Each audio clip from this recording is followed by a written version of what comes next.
Overview hello friends, हमारे channel में आपका स्वागत है। आज हम सीखेंगे के नियमों का परिचय। गति के नियम वस्तुओं की गति को समझने के लिए मौलिक सिद्धांत हैं। ये नियम बताते हैं किसी वस्तु पर बल कैसे काम करता है और उसकी गति को कैसे प्रभावित करता है। इस सेक्शन में हम गति के नियमों के बारे में बुनियादी जानकारी प्रदान करेंगे। इन नियमों की मदद से हम विभिन्न गतियों का विश्लेषण कर सकते हैं। अरिस्टोटल की गलती। अरिस्टोटल ने माना कि एक वस्तु को गति में रखने के लिए बाहरी बल की आवश्यकता होती है। यह धारणा गलत थी क्योंकि यह घर्षण के प्रभाव को नजरअंदाज करती है। गैलीलियो ने इस गलती को सुधारा और यह दिखाया कि घर्षण के बिना वस्तु निरंतर गति में रह सकती है। यह सिद्धांत आज के न्यूटन के गति के नियमों की नींव बना। जड़त्व का नियम।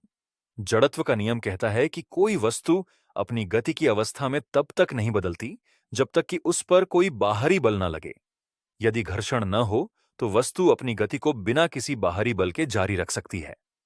उदाहरण के लिए, अगर आप एक चिकनी सतह पर स्केटिंग कर रहे हो तो आपको गति में रहने के लिए लगातार धक्का देने की जरूरत नहीं होती।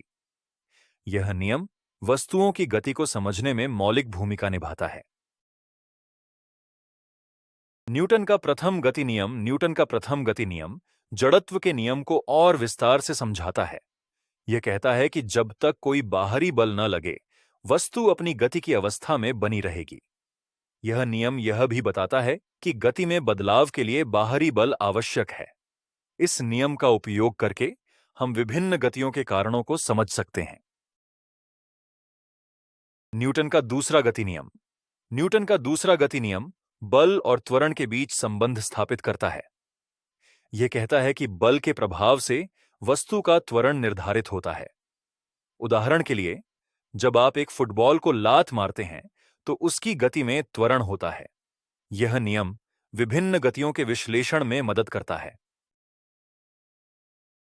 न्यूटन का तीसरा गति नियम। न्यूटन का तीसरा गति नियम कहता है कि हर क्रिया की प्रतिक्रिया बराबर और विपरीत होती है। यह नियम बताता है कि जब एक वस्तु पर बल लगाया जाता है तो वह वस्तु भी समान और विपरीत बल लगाती है। उदाहरण के लिए, जब आप जमीन पर कूदते हैं तो जमीन आपको ऊपर की ओर एक बल प्रदान करती है। यह नियम बलों के इंटरैक्शन को समझने में महत्वपूर्ण है। स्लाइड अगर यह वीडियो उपयोगी लगा हो तो लाइक कर दीजिए। कमेंट में लिखिए आप अगला टॉपिक कौन सा चाहते हैं।